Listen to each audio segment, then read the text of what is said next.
اعوذ باللہ من الشیطان الرجیم بسم اللہ الرحمن الرحیم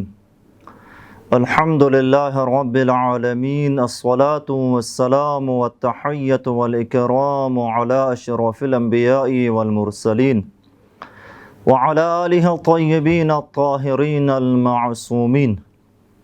واللعنۃ الدائمۃ الباقیۃ علی اعدائہم اجمعین من یوم عداوتہم الی لقاء یوم الدین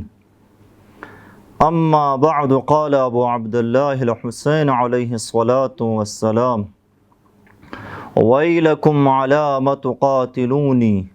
علی حق ترکتہ ام علی سنت غیرتہا ام علی شریعت بدلتہا۔ ناظرین کرام، سلام علیکم جمیعا ورحمۃ اللہ وبرکاتہ۔ ایام محرم الحرام کے ایام ہیں، اور اسی مناسبت سے جس عنوان پر کچھ گزارشات پیش کرنے کی کوشش کروں گا وہ ہیں امام علیہ الصلاۃ والسلام کے قتل میں اقدام کی علتیں۔ عام طور پر بیان کیا جاتا ہے کہ کیوں امام علیہ الصلاۃ والسلام نے قیام فرمایا، کس دلیل کی بنا پر، کس علت کی بنا پر ابا عبداللہ الحسین علیہ الصلاۃ والسلام نے قیام فرمایا۔ تو یہاں سے بیان ہوتے ہیں کہ کن کن علتوں کی بنا پر امام علیہ الصلاۃ والسلام نے قیام فرمایا، لیکن ادھر سے خاص بیان نہیں ہوتا کہ کیوں امام علیہ الصلاۃ والسلام کے خلاف اتنا بڑا اجتماع ہوا، کیوں امام کے قتل میں اقدام کیا گیا۔ کیا ہوا کہ وہ کوفہ جہاں پر 61 ہجری سے کچھ سال پہلے امیر المؤمنین علیہ الصلاۃ والسلام لوگوں کے درمیان زندگی کیا کرتے تھے، لوگوں کو درس دیا کرتے تھے، نصیحت و موعظہ کیا کرتے تھے، وہ کوفہ جہاں پر کچھ سال پہلے کوفہ کے خواتین کی درخواست پر امیر المؤمنین کی اجازت سے حضرت زینب سلام اللہ علیہا کوفہ کی خواتین کو درس تفسیر دیا کرتی تھی، کیا ہوا کچھ سال بعد اسی کوفے میں زینب سلام اللہ علیہا اسیر بن کر آتی ہیں۔ تو کیا وجہ ہیں، کیا سبب ہیں، کیا علت ہیں، کیا وجہ ہے کہ اتنا بڑا لشکر عصمت کے مالک امام کے پرچم کو چھوڑ کر یزید جیسے پلید انسان کے پرچم کے سائے تلے جمع ہوئے؟ کیا وجہ ہے، کیا علت ہے؟ تو علماء نے مختلف علتوں کو بیان کی ہیں، ایک دو مختصر علتیں اس مختصر نشست میں بیان کرنے کی کوشش کروں گا۔ تو جو علماء بیان فرماتے ہیں، ایک علت امام کے خلاف قیام ہوا، امام کے قتل میں اقدام ہوا، اس لیے کہ وہ اپنے مردوں کا انتقام لینا چاہتے تھے، وہ اپنے آبا و اجداد کا انتقام لینا چاہتے تھے۔ یعنی بدر و حنین میں ان کے آبا و اجداد کچھ نہیں کر سکے، خندق میں ان کے آبا و اجداد کچھ نہیں کر سکے، تو آج یہ اپنے آبا و اجداد کا بدلہ لینا چاہتے تھے، لہٰذا اتنا بڑا اجتماع امام کے خلاف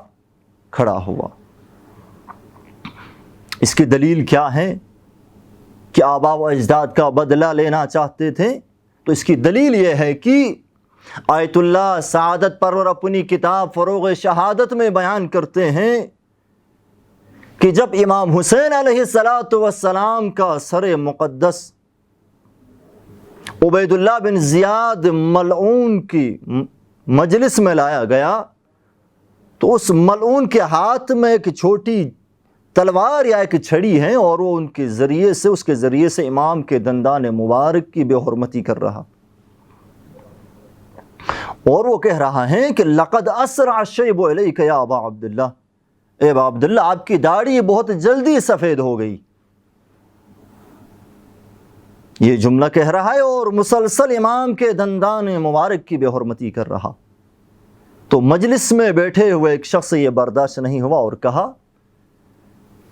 ابن زیاد بس کرو، میں نے اپنی آنکھوں سے دیکھا ہے کہ جس جگہ کی تم بے حرمتی کر رہے ہو اس جگہ کے رسول اللہ صلی اللہ علیہ وآلہ وسلم بوسہ لیا کرتے تھے۔ تو اس وقت ملعون نے کیا کہا یوم بیوم بدر، آج بدر کے انتقام کا دن ہے۔ اور یزید نے بھی یہی کہا اپنی مجلس میں، اس کے کلام کا مفہوم بھی یہی ہے، کہا اگر آج میرے آبا و اجداد ہوتے تو مجھے آفرین کہتے، میں نے آج وہ کام انجام دیا ہے جو میرے آبا و اجداد انجام نہیں دے سکے۔ یزید نے بھی وہی بات کی اور ابن زیاد نے بھی وہی بات کی۔ اور اسی طرح عاشور کے دن امام علیہ السلام نے عمرساد اور اس کے لشکر کو مخاطب قرار دیتے ہوئے فرمایا وَيْلَكُمْ عَلَىٰ مَا تُقَاتِلُونِ، وائے ہو تم پر، افسوس ہو تم پر، کیوں میرے قتل کے در پہ ہو، کیوں مجھے شہید کرنے کے در پہ ہو، کیوں مجھے شہید کر رہے ہو، کس دلیل کی بنا پر، کس علت کی بنا پر مجھے شہید کر رہے ہو؟ عَلَىٰ حَقٍ تَرَكْتُهُ، آیا مجھ حسین نے کوئی حق چھوڑ دیا ہے، آیا میں نے کوئی حق ترک کیا ہے؟ ام عَلَىٰ سُنَّةٍ غَيَّرْتُهَا، آیا میں نے سنت میں کوئی تبدیلی لائی ہے؟ ام عَلَىٰ شریعۃ بدلتها، آیا میں نے کوئی شریعت تبدیل کی ہے؟ ارے شریعت تبدیل کی ہے تو تم بنی امیہ نے، رسول کی سنتوں کو پامال کیا ہے تو تم بنی امیہ نے، رسول کی شریعت میں بدعتوں کو داخل کیا ہے تم بنی امیہ نے، مجھ حسین کے قتل کے در پہ کیوں ہو؟ تو کسی کی جرأت نہیں ہوئی کہے کہ ہاں آپ نے حق چھوڑ دیا ہے، آپ نے حق ترک کیا ہے، آپ نے سنت میں تبدیلی لائی ہے، آپ نے شریعت بدل دی ہے، کسی کی جرأت نہیں ہوئی، بلکہ سب نے مل کر کیا کہا؟ بل نقاتلک بغضا وعنادا منا لابیک، اے حسین نہ آپ نے حق چھوڑ دیا ہے، نہ سنت میں تبدیلی لائی ہے، نہ شریعت بدل دی ہے، بلکہ ہم آپ سے لڑ رہے ہیں، آپ کو قتل کر رہے ہیں، آپ کو شہید کر رہے ہیں، بغضا وعنادا منا لابیک، ہمارے دلوں میں آپ کے بابا کے لیے جو بغض اور دشمنی ہے، اس دشمنی اور عداوت کی بنا پر ہم آپ کے قتل کے در پہ ہیں۔ وما فعل باشیاخنا بیوم بدر وحنین، آپ کے بابا نے بدر و حنین میں ہمارے آبا و اجداد کے ساتھ کیا کیا نہیں کیا، یعنی وہاں پر ہمارے آبا و اجداد کچھ نہیں کر سکے تو یہاں پر ہم انتقام لینا چاہتے ہیں، یہاں پر ہم بدلہ لینا چاہتے ہیں۔ تو پس ناظرین کرام، امام علیہ السلام کے خلاف اتنا بڑا اجتماع ہوا، ایک علت یہ ہے کہ وہ اپنے آبا و اجداد کا بدلہ لینا چاہتے تھے، اپنے مردوں کا انتقام لینا چاہتے تھے، ایک وجہ یہ ہے۔ دوسری وجہ حب دنیا ہے، دنیا کی محبت۔ اگر انسان کے دل میں حب دنیا آ جائے، انسان کے دل میں دنیا کی محبت آ جائے تو پھر انسان اندھا ہو جاتا ہے۔ امیر المؤمنین علیہ السلام نے نہج البلاغہ میں بھی اس حقیقت کی طرف اشارہ فرمایا، من بصر بها بصرت ومن ابصر الیہا اعمتہ، اگر کوئی دنیا کو بعنوان وسیلہ دیکھے، وسیلہ کے طور پر دنیا کی طرف نگاہ کرے تو انسان کو بینا کر دیتی ہے، انسان کو تمام حقائق بتا دیتی ہے دنیا۔ ومن ابصر الیہا اعمتہ، لیکن اگر انسان دنیا کو ہدف اور آخری منزل سمجھ کر دیکھیں تو انسان کو اندھا کر دیتی ہے یہ دنیا۔ بس امام کو شہید کیا حب دنیا کی وجہ سے،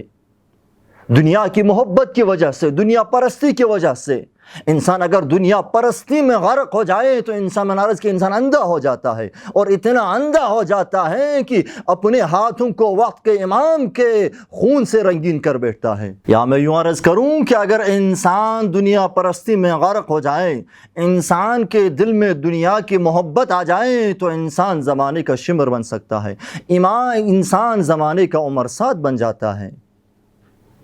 لہٰذا امام کو قتل کرنے کی ایک علت حب دنیا ہے، دنیا پرستی ہے۔ اسی عشر محرم الحرام میں خود امام علیہ السلام نے عمرساد سے ملاقات کی، مذاکرہ کیا، وہاں پر بھی اس نے حب دنیا کی بات کی۔ اور امام علیہ السلام کا ایک صحابی، قبیلہ حمدان سے ایک صحابی آ کے امام کی خدمت میں عرض کرتا ہے، مولا میں جا کے کچھ بات کرنا چاہتا ہوں، شاید کچھ اثر کرو عمرساد پر۔ تو امام نے فرمایا جانے کا فائدہ نہیں، لیکن جانا چاہتے ہو تو جا سکتے ہیں۔ وہ کہتا ہے میں گیا تو دیکھا کہ عمرساد خیمے میں بیٹھا ہوا ہے اور تلوار پر سیقل کر رہا تھا، میں کھڑا رہا، میں نے اس کو سلام نہیں کیا۔ جب میں نے سلام نہیں کیا تو اس نے مجھ سے سوال کیا، اولست مسلم، آیا میں مسلمان نہیں ہوں جو مجھے سلام نہیں کر رہے؟ تو امام کا صحابی کہتے ہیں کہ میں نے اس سے کہا آیا تم اپنے آپ کو مسلمان فرض کرتے ہو، اپنے آپ کو مسلمان سمجھتے ہو؟ ھذا ماء الفرات تشربہ الکلاب والخنازیر، یہ فرات کا پانی جہاں سے کتا بھی پی رہا، خنزیر بھی پی رہا، ہر کوئی یہاں سے پی رہا، لیکن تو نے اس پانی کو فرزندان حسین پر بند کیا ہوا ہے، تم نے اپنے آپ کو مسلمان سمجھ رہے ہو۔ جب اس نے دیکھا کہ میں نے اس کو کیوں سلام نہیں کیا، تو وہاں پر کہا کہ انی اعلم حرمت اعداء آل محمد، اے قبیلہ ہمدان کے میرے دوست، میں جانتا ہوں، تم سے بہتر جانتا ہوں کہ آل محمد کو اذیت دینا، حسین کے فرزندوں پر پانی بند کرنا حرام ہے، ان کو اذیت دینا حرام ہے، میں تم سے بہتر جانتا ہوں، لیکن میں نے رے کی حکومت کے ساتھ حسین کے خون کا معاملہ کیا ہے۔ اور جب امام علیہ السلام نے بیان فرمایا تو اس نے مختلف بہانے لے کر آئے کہ میری اولاد کو خطر، امام نے فرمایا امنیت کی ضمانت میں دیتا ہوں، کہا میرے باغات کو خطر، امام نے فرمایا وہ باغ دوں گا جہاں میرے بابا امیر المومنین نے خود اپنے ہاتھوں سے درخت لگائے ہیں، کہا میری تجارت برباد ہوگی، فرمایا میں ضامن ہوں۔ تو لہٰذا اس نے بھی آخر میں یہی کہا کہ ابا عبداللہ الحسین، میں نے رے کی حکومت کے ساتھ معاملہ کیا ہے، یعنی یہ سارے بہانے فضول تھے، اصل حقیقت وہیں حب دنیا، دنیا کی ریاست کی محبت۔ لہٰذا امام علیہ السلام کو قتل کرنے کی دوسری علت وہیں حب دنیا اور دنیا پرستی میں غرق ہونے کی وجہ سے امام علیہ السلام کو شہید کیا گیا۔ خداوند متعال کے بارگاہ میں دعا کہ پاک پروردگارہ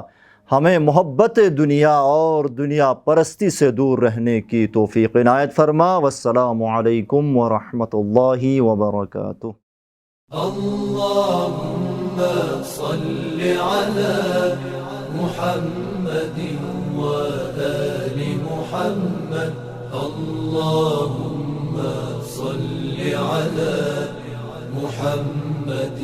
وآل محمد۔